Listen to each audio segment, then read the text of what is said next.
We are back again with On the Moneyline, a podcast by MMAPlay365. I'm your host Newsome, and we're here again at Fight Island on Yas Island in Abu Dhabi. Last weekend's event looked very thin on paper, but actually delivered some great fights, as I said it would on the last episode of this podcast. As for this weekend, honestly, I see a ton of fun fights from top to bottom, and it's also being headlined with Marlon Moraes versus Cory Sandhagen, which will likely have championship title fight implications in the UFC bantamweight division. This is going to be an amazing fight, and it's over 5 rounds too. But just before we get into the breakdowns, a quick reminder that the Golden Gamble Challenge is still running over at MMAPlay365 and will continue to do so throughout the UFC Fight Island Marathon. And if you missed the details of this challenge, we have cut our annual subscription price in half for you, 50% off, so it's now only $150 instead of the usual $300. However, it gets better. If the official bets, so the bets that I personally play and track third party at betmma.tips, do not profit after the 5 UFC Fight Island events combined, then anybody that's purchased the annual subscription during this run at Fight Island will get 100% of their money back, and we'll keep your subscription active for the remainder of that 12 months too. Either we profit on the official bets or you get that annual subscription for free. And when you really think about it, if we do profit on those official bets, you'll likely have made that $150 back anyway. The results from last weekend were at break even, which means that we are still plus 1.5 units after event number 2, with 3 events in the challenge remaining. Get on board by going to MMAPlay365.com and adding that annual subscription to your basket. And let's break down some fights. In the main event of the night, we've got Marlon Moraes versus Cory Sandhagen in the UFC bantamweight division. Cory Sandhagen's currently the minus 135 favourite. The comeback on Marlon Moraes at plus 115 as the underdog. As for where the value is on this betting line, I do think that the value sits with the favourite in Cory Sandhagen. At minus 135, I did think that the line was going to be a little bit higher, and it was at one point, with Cory Sandhagen hitting minus 175 just a few days ago. All that money's come back in on Moraes, and although I'm not totally shocked that people are backing Moraes being that big of an underdog, but I did expect to see this line settle at around minus 175 for Sandhagen.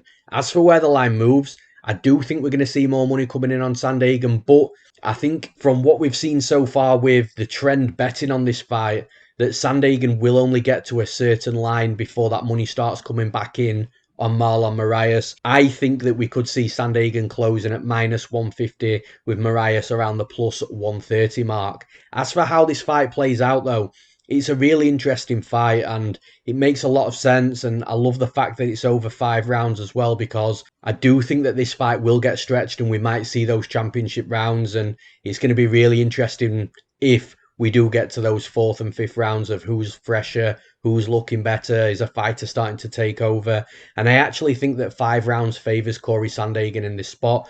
I don't think Marlon Moraes has got a terrible gas tank, but he has slowed down in previous fights when he's got off to a really fast start. When he doesn't get off to a fast start, that allows him to retain some of that energy late in the fight. But when he doesn't get off to a fast start, he can start falling behind on the judges' scorecard. So in each fight that Moraes fights, it's almost like he's got to pick his poison in a way. Whereas Cory Sandhagen, I think he's got a cardio for days. I think he'll be able to go 25 minutes, no problem, at a really quick pace. So for me, from the outset, just looking at this over 5 rounds, if it goes late, I do favour Cory Sandhagen. When you look at the styles, though, I don't think this fight is going to be a whitewash by any means. I definitely think that Marlon Moraes is live in this fight. I definitely think that he's dangerous. He has an absolutely brutal kicking game.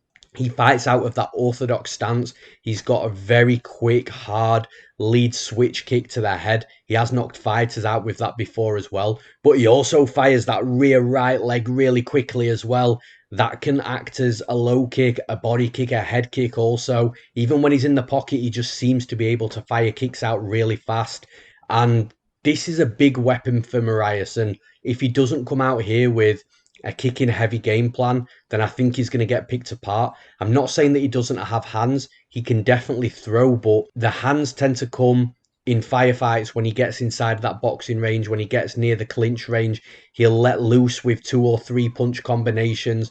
Those combinations tend to be hooks, though. He doesn't tend to jab too much or work his way in with the hands. It tends to be fire with the kicks. When he gets into range, unleash hard combinations with hooks. But the reason I ultimately think that Moraes needs to have this kicking heavy game plan is because it would be in his best interest to take away the legs of Sandhagen early on. Sandhagen, you know what he's going to bring to the table: elusive movement, he'll switch stances, he'll be sliding in and out of range, lateral movement as well, all whilst pumping out volume. He doesn't have the most technical striking game, but just like I said about Colby Covington a few weeks ago when he had a fight with Tyron Woodley, Covington doesn't have a technical game either, not that technical anyway, but it's the fact that he will just pump out volume, punches, straight punches, kicks, and it's just the total activity that Sandhagen applies to his game. The volume that he puts out just really stacks up the numbers, really makes himself look good under judges' scorecards, really frustrates his opponents as well because they'll feel themselves going down on the scorecards as well. So because of how Sandhagen fights, this is why it's in Marlon Moraes' best interests to take that movement away, and you do that by really attacking those legs early on.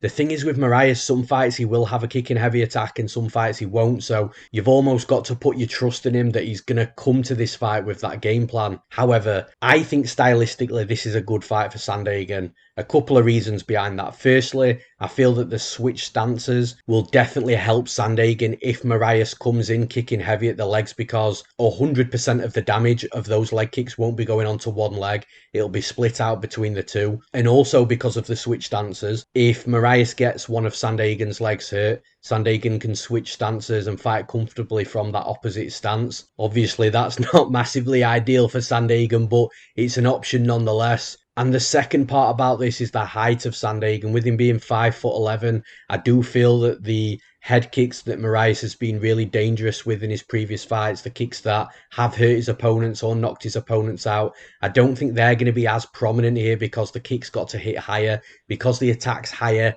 Naturally, the power will be slightly reduced as well. I just think he's going to have a tough time connecting with a very solid head kick that would put Sandhagen in trouble. And if he does, then fair play and props to Moraes, but I just don't see that happening. What I do see happening in this fight, I see Sandhagen using movement.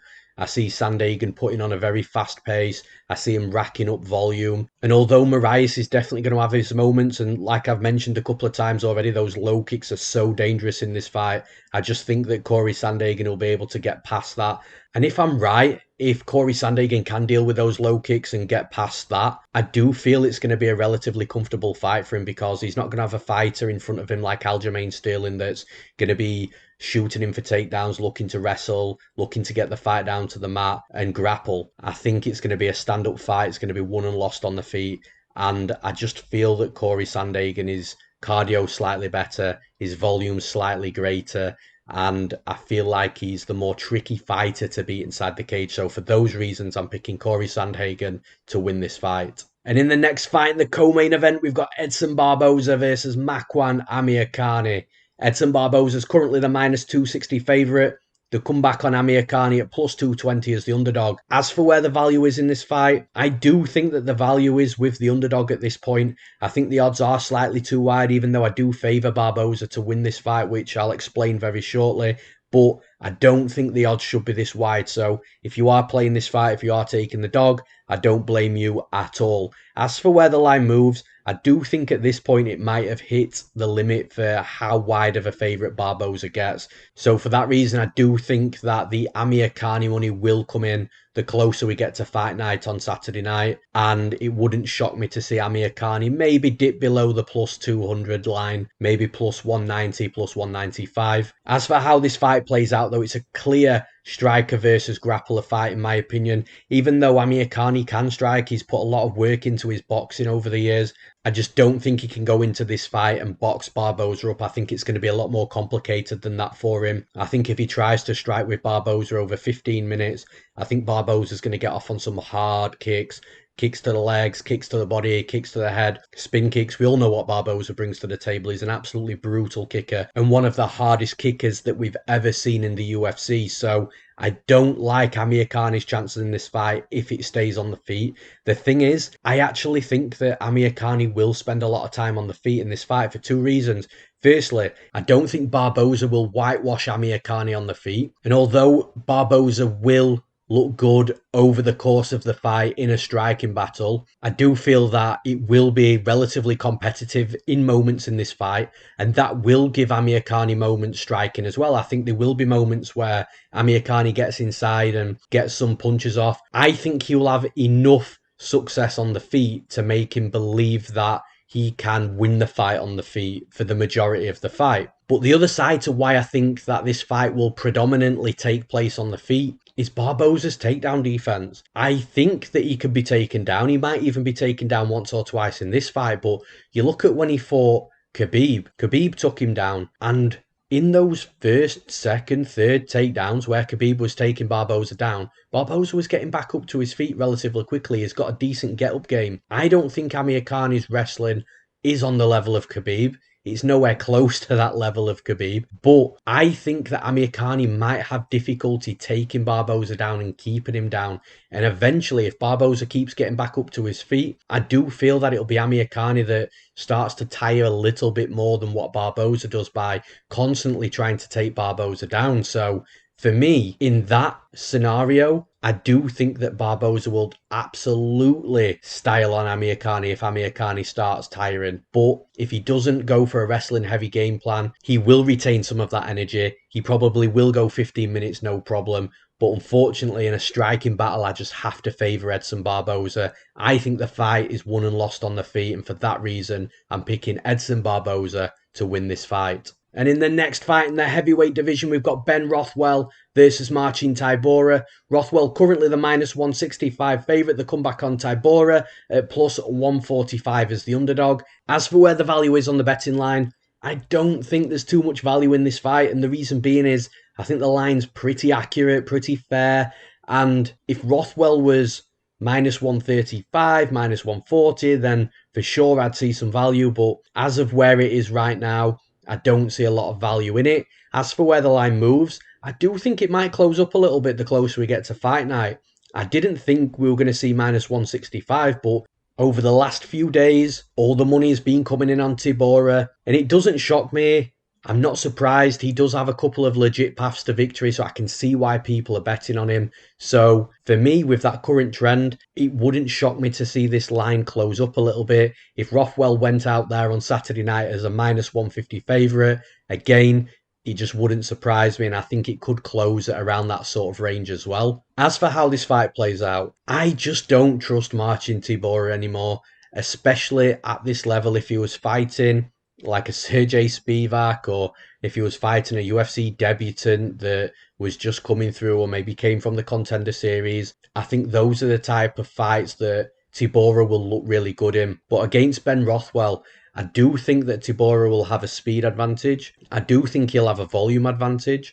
And I do even think he would have a wrestling advantage if he can get Rothwell down safely without getting wrapped up in a guillotine or anything like that, which is a scenario I could totally see happening. So even though Tybura's got these advantages, for me, the big red flag is his chin, is his durability. I think at some point in this fight, you've got to expect that Rothwell hits him hard with a clean punch. I don't think Tybura gets through this fight over 15 minutes without getting hit hard, and I don't think he can take Rothwell out early enough not to get hit hard either. So at some point, we're going to see Tybura hit a few times very hard, very clean, and I'm just not convinced that he can take that power from Rothwell. Rothwell, it doesn't look like he puts a lot behind his punches, but man, he hits hard. So even though I feel Tybura's got the more defined path to victory, go in there, shooting takedowns, try and take Rothwell down, tire him out on the mat. That way, if he gets back up or during the next round, he's not going to be as fresh. He will be tired a little bit. That will make takedowns easier again. And just really put on the type of performance that he put on against Stefan Struve. Even though Tybura's got that defined path to victory, I am leaning towards Rothwell just because of that power. And if he can back Tybura up to the fence, get Tybura on the back foot, and start unloading combinations against the fence, I think we will see Tybura turtle up a little bit, and at that point he'll either get finished or the referee will come in to save the day.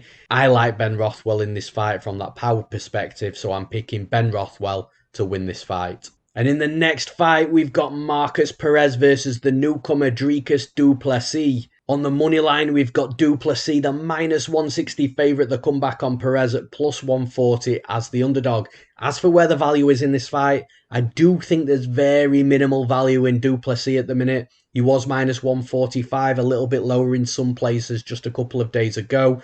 That had more value for sure, but up at -160, there is a few concerns with it being UFC debut, and he's only had a couple of fights up at middleweight as well in his new weight class. I do feel that you have to be a little more hesitant at -160 than what you could have been at -140 or -135. So for that reason, I do think there's value, but it is very minimal. As for where the line moves, the money over the last 24 to 48 hours has all been coming in the favour of du Plessis. I do think at some point it will hit a brick wall and that money will naturally start to come back in on the underdog in Perez, because there will certainly be value there. If it gets any steeper, the value will switch over to the underdog in Perez for sure. So as for where the line moves, I do think we see money coming back in on Perez the closer we get to fight night. And ultimately, I don't think we're going to be too far off from where we're at right about now when both of these fighters step in the cage on Saturday night. As for how this fight plays out though, I like du Plessis as a fighter. I think he's talented. He used to fight in KSW. That's where I've watched his previous fights. And what really impressed me is that it was 1-1 with Roberto Soldic, who in my opinion is one of the best welterweight fighters on the planet. I think he would easily walk into the top 10 in the UFC. I like Roberto Soldic. Dricus du Plessis knocked him out the first time they fought. He lost the second time, but man, he's a good fighter. He is predominantly more about the kicks. He does have a good low kick. He's got good spin kicks to the body, to the head. He's very tricky and he's very fast with the kicks. They come out really quickly. They don't take too much setting up, therefore they're not as telegraphed. But for as good as he is with his kicks, his punching definitely needs some work for sure. These are developments that could come in fights to come though, so I'm not too concerned about that. He's not completely sloppy with his hands, but he's quite wild. He chooses to charge forward a little recklessly and throw big punches opposed to sticking to fundamentals, keeping everything tight. And in regards to his grappling's good as well. He can be taken down. This is a little bit of a problem for him, especially in this fight with Perez. His takedown defense could be improved, but when he's on the mat, he can keep himself safe. He's got good dexterity in his legs, so he can pull his legs up for mission control or to throw up a triangle or an armbar submission. And if that doesn't work, he can scoot his way back to the cage, help himself get back up to his feet. And on his way back up to his feet, if you're not careful, he will snatch your neck as well. He's got really good chokes, a good guillotine choke. He will roll with it as well. So you got to be careful with du Plessis wherever you go in this fight. Now with Marcus Perez, I don't think his striking is that great. He's a little too wild for me. He swings big punches. He puts in spin attacks as well, and these spin attacks tend to be quite telegraphed, and fighters can tend to close that distance and get a hold of his back, get the body lock on the back, and then that way they can work to the fence or they can work to take him down. These spin attacks really don't go in the favour of Perez, in my opinion. Perez is really good on the mat though. His takedown offense isn't that great, but if he does get fighters down to the mat, he can be extremely dangerous. The reason I'm favouring du Plessis in this fight is because at range, I think that du Plessis is the better striker. I think he'll land more volume. I think his kicks definitely will play a big factor in this fight in helping him keep the range to keep Perez at distance, so he's not getting in close trying to look for takedowns. But if Perez can close that distance and he does start to look to take du Plessis down, then I think du Plessis will be more than good enough to handle himself on the mat. And I'm not sure how much respect Perez will give towards du Plessis' submission game either, especially with those chokes. If he leaves a neck in there on the basis that du Plessis won't choke him, then don't be surprised to see du Plessis choke him. Ultimately, I think du Plessis is going to get his hand raised at the end of the night. The one concern I do have, I touched upon this at the start of this breakdown as well, is the fact that he's only had 2 fights up at middleweight. Those fights with Soldic, for example, those were both at welterweight. I think he looks really good at welterweight. I just think he had really tough weight cuts, so he went up in weight to middleweight, and he looks big. He looks really good for the weight from a physique perspective. But in that Joe Wilton Santos fight, he did look quite tired at the end of round 1, and he didn't look like he had as much energy coming into round 2 as what he did in round 1. So I do wonder if that extra muscle mass, that extra weight does play a factor on the cardio. But like I say, I think that du Plessis will be the better striker here.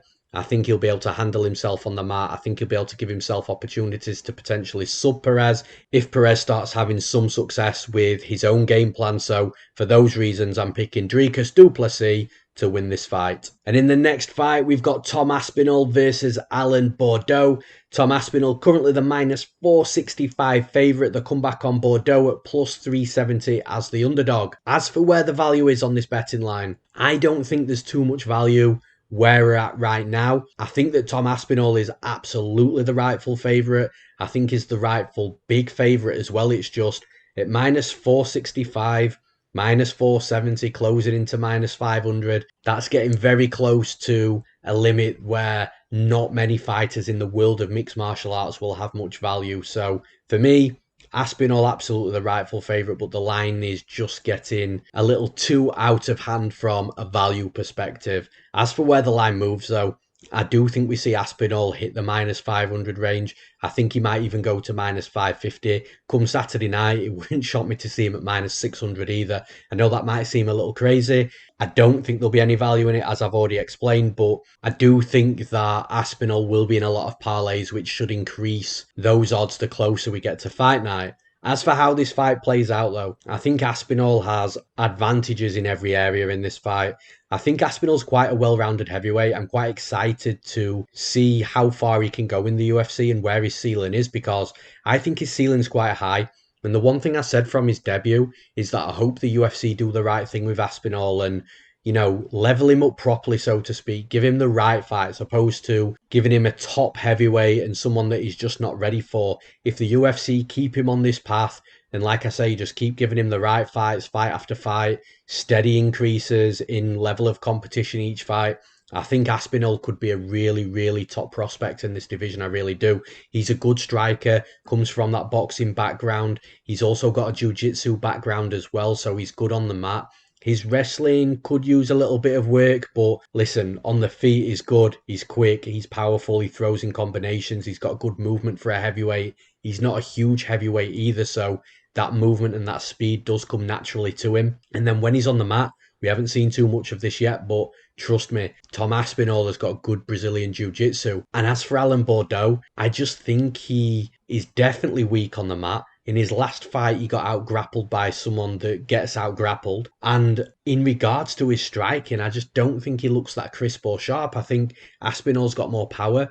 I think that he's got a better technique on the feet. And I think if he can get Baudot down, he will absolutely roll on him on the mat and would finish him either with ground and pound or finish him via submission, however he decided to do it. But ultimately, I just don't see Alan Baudot, apart from that one big punch that lands clean, that lands flush, that puts Aspinall out. I just don't see Baudot getting his hand raised at the night. I think this is a tough test and a very tough ask for him to go out there on short notice and beat someone like Tom Aspinall. I'd be very shocked if Aspinall lost this fight. I think that he could win a decision if it went that far, but ultimately I think he's going to have plenty of opportunities to finish this fight along the way. I'm picking Tom Aspinall to win this fight. And in the next fight, we've got a fun one here. We've got Youssef Zalal fighting the UFC debutant, a long time coming, Ilia Topuria. We've got Zalal at minus 185 as the favourite. The comeback on Topuria is plus 160 as the underdog. As for where the value is in this fight, I do think that the value sits with the underdog in Topuria. I don't think many people are going to know too much about Topuria, but he's a fighter that I've known about for a long time, since before that Cage Warriors debut. So I'll break this fight down and talk about Topuria very shortly. but I do think the value sits with the underdog for sure. I don't necessarily disagree with Topuria being an underdog, but it certainly shouldn't be this wide. And as for where the line moves, I thought we'd see a lot of money coming in on Topuria, to be honest, but the money actually seems to be coming in on Youssef Zalal. So I do think it's going to hit a brick wall. Again, I've explained that a couple of times what I mean by this earlier in the podcast, but that brick wall, I think it will hit. And at that point, I think the money will start coming back in on Topuria just because the line will be so wide on Zalal. But ultimately, I do expect to see Zalal being around the -160 range come fight night on Saturday night. As for how this fight plays out though, I think that it's a really, really good fight. I think you get someone like Youssef Zalal, who's remained very active this year during, the difficult times that we're in. Factory X, Mark Montoya, he's got a good team around him, a good coach around him. He's developing from fight to fight as well. He is looking quite good. I don't think he's anywhere near a completed product. I do think he's got a lot more growth in his game for sure. And because of that, I still think that he's got some holes in his game as well. And the relevant fight to this fight is when you go back and watch his fight with Jordan Griffin. Jordan Griffin was able to close the distance quite a lot against him, get tied up with him. He took him down a couple of times. He hopped on his back a couple of times as well. But ultimately, Zalal was able to get out of those positions, sneak out of them, get back into the striking realm, which is where he looks really comfortable and fluid. However, with Topuria, for those that don't know about this kid is good. He's a solid wrestler and he's got even better grappling. His grappling is unbelievable. Rapid scrambles, good positioning. He doesn't lay heavy on top. He floats lightly, and that allows him to move with his opponent as his opponent's trying to reverse or escape or get back up to the feet. And if you give this guy any sniff of your neck, he's going to snatch your neck up. He's going to lock in an anaconda submission, or he's going to lock in a guillotine and roll you into mount, with him obviously being on top in that mount position. He's just very, very good. And it's almost like with Topuria that his opponents are never truly safe while they're on the mat with him, because his grappling is so good and his submission attempts are so good as well. And like I say, he can get the fight into that realm because his wrestling's decent. He'll shoot in a double leg. If he can't complete that double leg, he'll have driven you through to the cage. From the cage, he will start chaining. He'll look for a single leg or a body lock to try and drag you down. If that doesn't work, he'll go back to a double leg again. He's just really, really relentless. His striking, though, that's the area that he needs improvement, and this is the area where Zalal actually beats him. I don't think Topuria's got bad striking. In fact, in his last fight, he knocked his opponent out cold with a one bomb, so his striking can't be that awful. But for me, Zalal is the more fluid striker. He's the striker with better accuracy, more patience, better technique. So really, for me, it comes down to, can Topuria get Zalal down? I think he can. But can he keep him down for long enough to win the rounds, just in case Zalal does get back up to his feet and starts putting it on him from a striking perspective? Will the moments of grappling from Topuria outweigh the striking of Zalal? That's what Topuria is hoping for.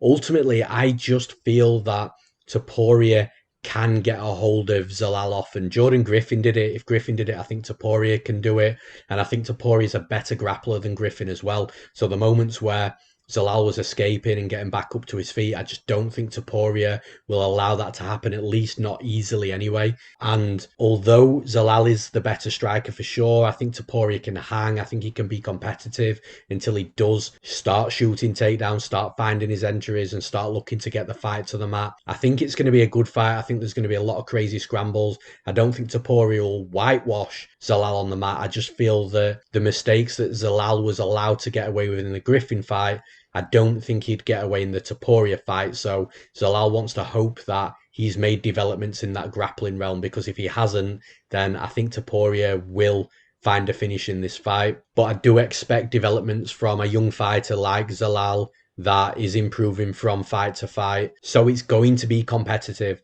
I just think Topuria will be able to find the takedowns. I think once he's on the mat, he will be able to spend enough time on bottom if he doesn't grab a submission to win the rounds. I think Topuria can win 2 out of the 3 rounds. So for those reasons, I'm picking Ilia Topuria to win this fight. And in the next fight, we've got the return of Tom Breese versus the newcomer KB Bhullar.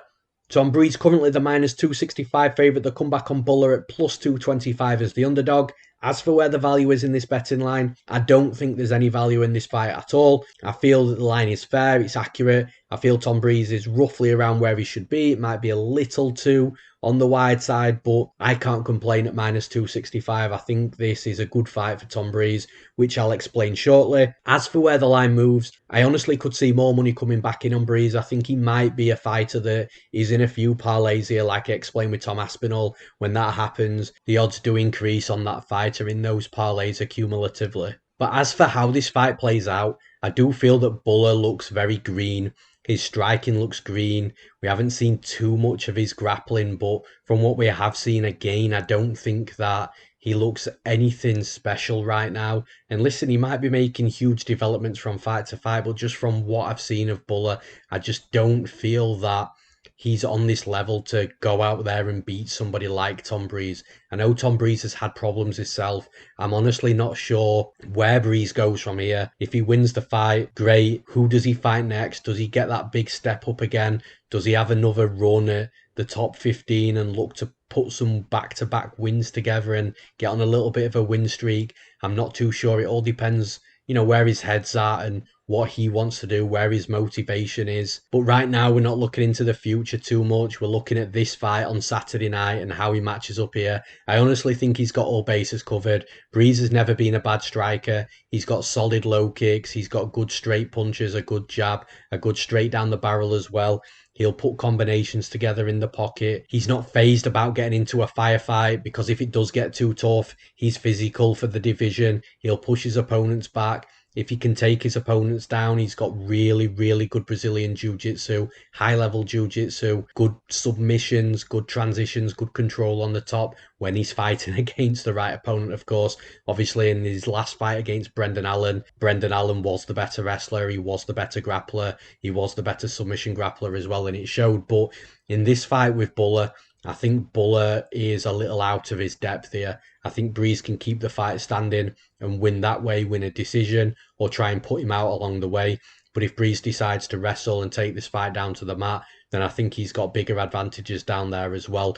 Ultimately, I think Breese would really, really have to have a very deficient performance for him to lose here against somebody like Bhullar, who I just don't believe is at the level of Tom Breese. So for all those explained reasons, I'm picking Tom Breese to win this fight. And in the next fight, we've got Rodrigo Nascimento versus Chris Dricus. Nascimento currently the minus 270 favourite, with the comeback on Dricus at plus 230 as the underdog. As for where the value is in this betting line, again, I think it's relatively fair. I do think that Nascimento should be close to minus 240, minus 250, but it's not a million miles away from being very accurate in my opinion. So for those reasons, I don't see too much value. As for where the line moves, I do think the money will come back in on Dricus the closer we get to fight night. With him being up at plus 230, I think people might take that shot on him. And it's a shot that I don't blame people for because he does look like a decent fighter, a good technical striker.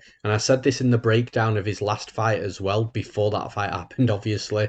I don't think that Dricus is a bad fighter, so the line might be a little too wide in some people's eyes. If money's coming in on any fighter at the minute, I do think that there's more value at plus 230 on Dricus than there is at minus 270 on Nascimento. But how the fight plays out, I think Nascimento looked great in his debut against Don'Tale Mayes. Don'Tale Mayes isn't a fighter that's going to give you too much, but Nascimento went out there and he did what he's supposed to do. He went out there, he looked good striking, he managed to get the fight to the mat, and on the mat his grappling looked good. He managed to get Don'Tale Mayes out of there as well. It was just a solid performance, and you can say the same about Dricus. We never really saw too much grappling in that fight, but in regards to the striking, Dricus was who I said he was, a fighter that's patient, that will put together combinations, that won't just swing one bombs, that does manage his cardio levels inside the cage as well. And I think it's going to be a good fight. I just feel that Nascimento will be able to pour on the more volume in this fight because he has that grappling background, he has that grappling advantage.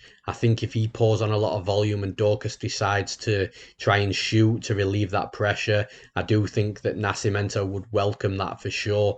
And obviously Nascimento can throw, potentially knowing that Dricus isn't going to shoot in on a takedown.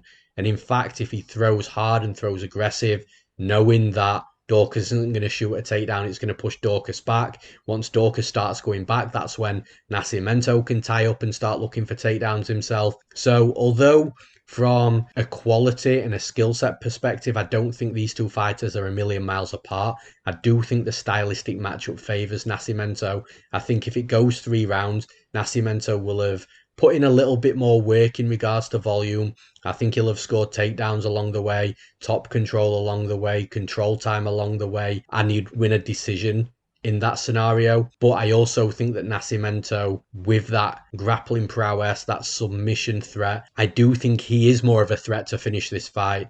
So with those two paths to victory, I'm going to pick Rodrigo Nascimento to win this fight. And in the next fight, we've got the MMAPlay365 August Fighter of the Month back again.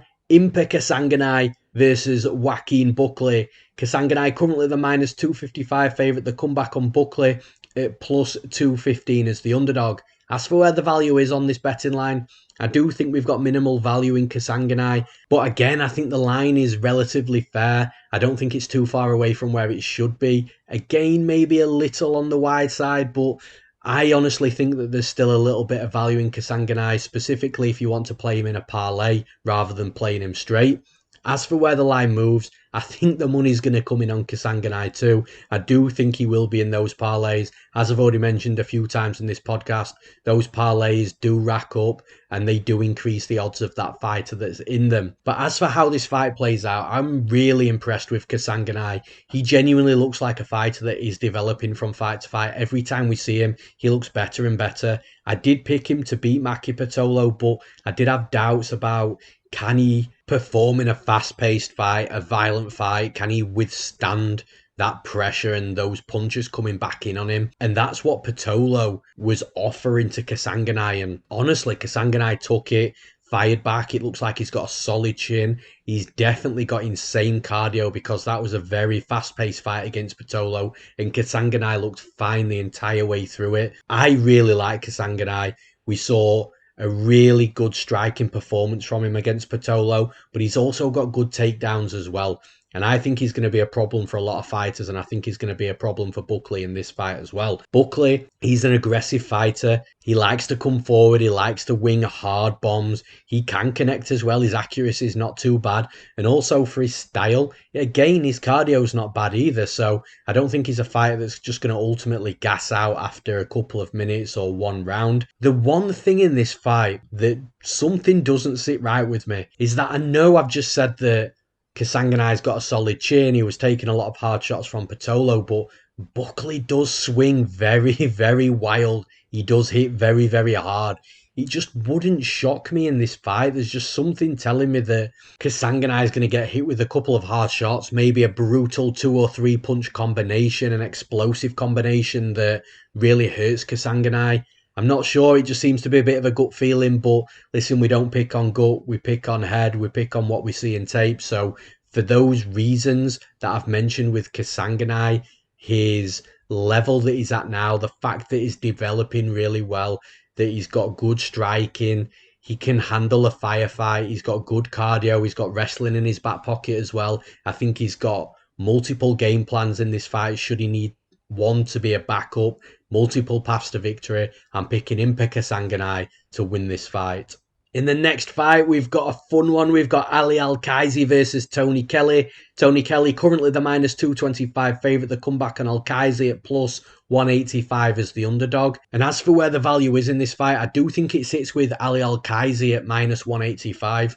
I think this betting line is very, very wide, especially when you consider the stylistic matchup between these two fighters as well. I think Ali Al-Kaisi is going to cause a lot of problems for Tony Kelly. He's not going to make it very easy, and he's got a good chance of winning. As for where the line moves, I'd assume that the money came in on Al-Kaisi, to be honest, but to my surprise, it's actually moving the opposite way. So I do think there's only so long that money can keep coming in on Tony Kelly before it starts coming in on Al-Kaisi, if I'm being honest. But as for how this fight plays out, I think that Tony Kelly is a very aggressive fighter. He's going to come forward. He's going to try and bully her. He's quite big for the division as well.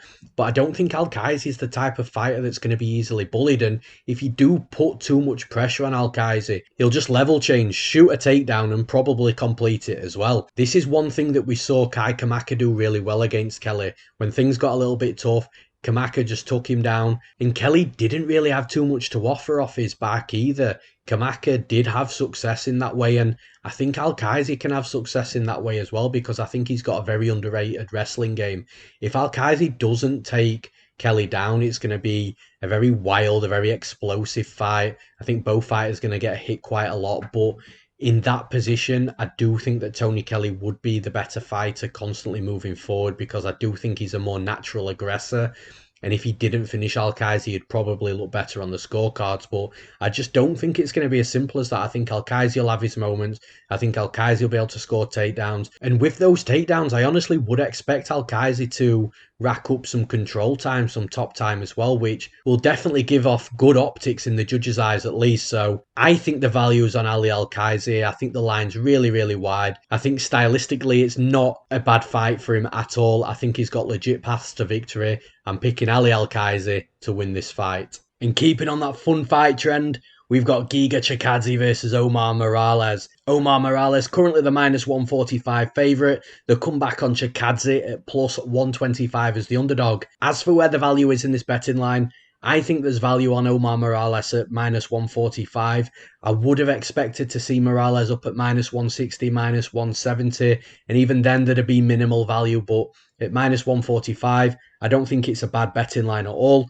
As for where the line moves, I do think we're going to see fluctuation here. I think we are going to see money coming in on Moraes. I do think we are going to see him back up at -155, -160. But again, that brick wall's going to come into play, in my opinion. I think we'll see money coming back in at that point on Giga Chikadze, just because people will think the line's too wide and that dog will look a little tastier, which I completely understand. So I don't think that the line is going to move too much from where we're at right about now come fight night on Saturday night. As for how this fight plays out, people will talk about Giga Chikadze and this kickboxing background that he's got when he was in Glory, and you know, you can definitely see that he's an elite striker inside the cage. But what you've got to remember is, just like Chikadze, Omar Moraes started his MMA career quite late in his life as well, and that's because he's got combat experience background in kickboxing as well. So it's not like it's an elite striker versus an average MMA striker. This is an elite striker versus an elite striker, because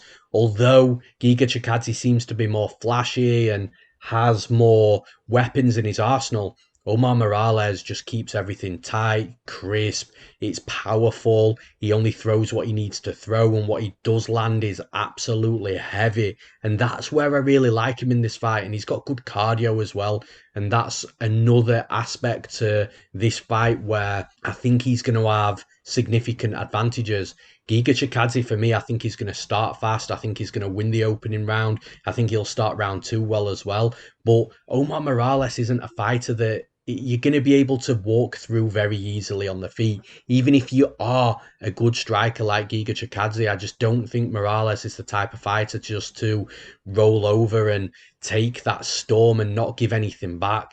You look at that fight against Mowgli Benitez in his last fight, and honestly, that showed me exactly what I needed to see from Moraes to understand where he's at, because not only did he absorb a lot of damage in that fight, but he absorbed it and kept pushing forward, kept being the aggressor, and really badly beat up Benitez in that fight as well, and ultimately took a decision which I actually thought was much closer than what the judges had it. But Moraes looked really good, and honestly, I don't think that over 3 rounds, 15 minutes, that Chikadze will be able to deliver that type of performance than what Benitez delivered against Moraes. I think it'll be a very close performance, but I think that Giga fades the longer the fight goes on, especially if it's a fast-paced fight. You saw in the Jamal Emmers fight in round 3, Jamal Emmers was the better striker in that fight. Sure, he scored a takedown towards the end of the fight, but he was the better striker. He was landed on Giga Chikadze. Chikadze's strikes got significantly slower, visibly slower. You could see the moment where his strikes just went from quick to very laboured. You don't get that from Moraes, and Moraes in that situation will just keep pushing and pushing and pushing, and it'll be very dangerous for Chikadze to get tired in this fight late on, should it go late in this fight. Now, although I don't think it's going to be a whitewash from Omar Moraes, Giga Chikadze, like I say, I think he's going to come out and win round 1, start round 2 well. I think he is going to cause Moraes a lot of problems early on in this fight. It's definitely going to be competitive. It's just, I trust the fundamentals, the aggression, the forward pressure, and the power coming back from Moraes in this fight. I think those things are going to be key factors in this fight, regardless of how well Chikadze starts and how much volume he puts up. Moraes is the type of fighter to win a fight on less volume, just because he's constantly moving forwards and landing the big action strikes. So for all those reasons I've explained, I'm picking Omar Moraes to win this fight. And in the next fight, we've got Tracy Cortez returning against the newcomer, Stephanie Egger. Tracy Cortez is currently the minus 235 favourite. The comeback on Egger at plus 195 as the underdog. As for where the value sits in this fight, I actually think at plus 195, there is some slight value on Stephanie Egger.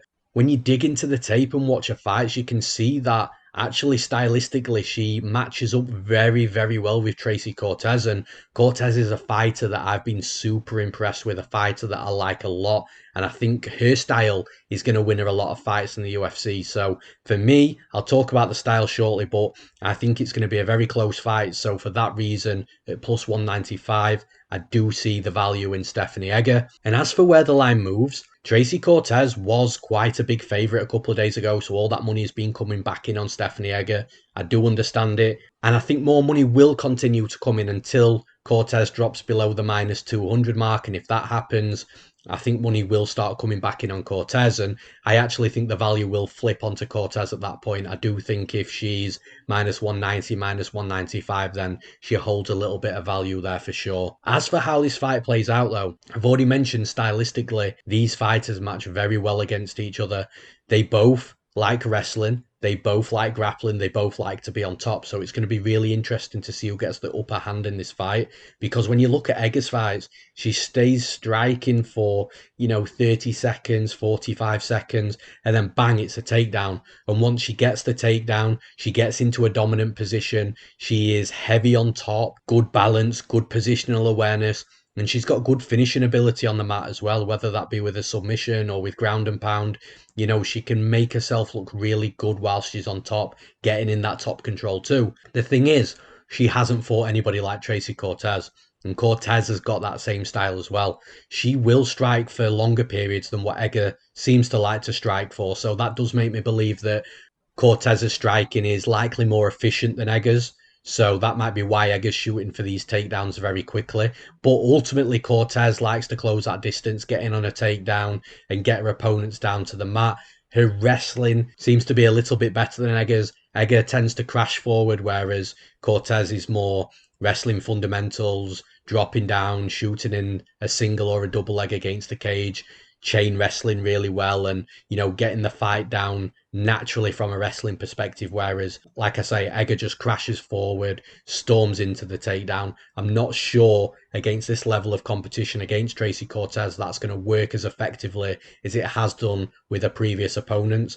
So this is what I mean. I do think that the striking of Cortez is going to be better. I do think her wrestling slightly better as well, but ultimately whichever woman gets on top and stays on top for the majority of this fight is going to win the fight, because they are both top game fighters. I think Cortez is the more likely fighter to be on top more often than on bottom. So for those reasons, I'm picking Tracy Cortez to win this fight. And in the final fight of this breakdown, we've got the long-awaited debut of Tagir Ulanbekov versus Bruno Silva. Ulanbekov is currently the minus 390 favourite. The comeback on Silva at plus 320 is the underdog. Now, as for where the value is in this fight, I do think that there's more value in the minus 390 of Ulanbekov than there is the plus 320 of Silva.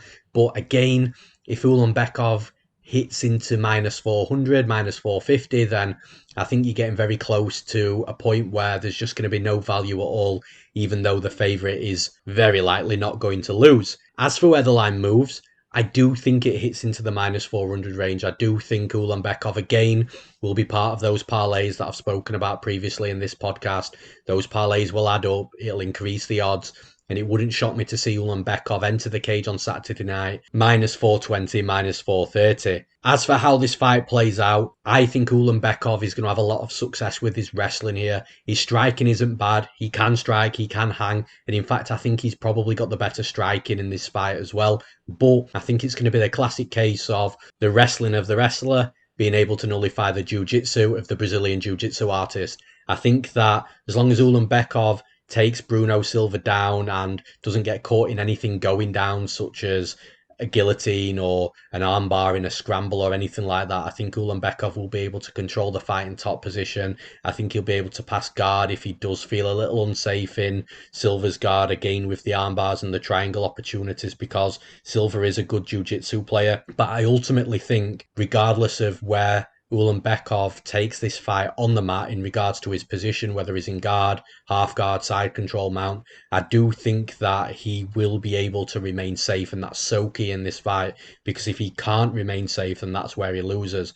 Ultimately, I think Ulanbekov's a better striker. I think he's the striker that packs more power. I think he'll land more volume, specifically from range with his kicks. And when he comes in and closes distance, he'll be able to score takedowns as well. So if he can't get Bruno Silva out of there, I think the judges are going to see a fighter that's landed the bigger action strikes, the fighter that's kept distance when he needed to with kicks, the fighter that's landed enough volume, the fighter that's landed takedowns and scored top control, and all those areas check the box for Tagir Ulanbekov. I'm picking Tagir Ulanbekov to win this fight. And that's all for this episode of On the Moneyline. I hope you all enjoyed it, and once again guys, I'd appreciate all the likes to the video and subscriptions to the MMAPlay365 YouTube channel too. Remember, you can get all the betting advice you'll ever need over at MMAPlay365.com. We cater for long-term gamblers that like to build their own bets and strategies, gamblers that just want to follow exactly what I bet on, and we also cater for you fun gamblers that like the long shot fun parlays, or ACCAs as we call them in the UK. And we also support the DraftKings and FanDuel players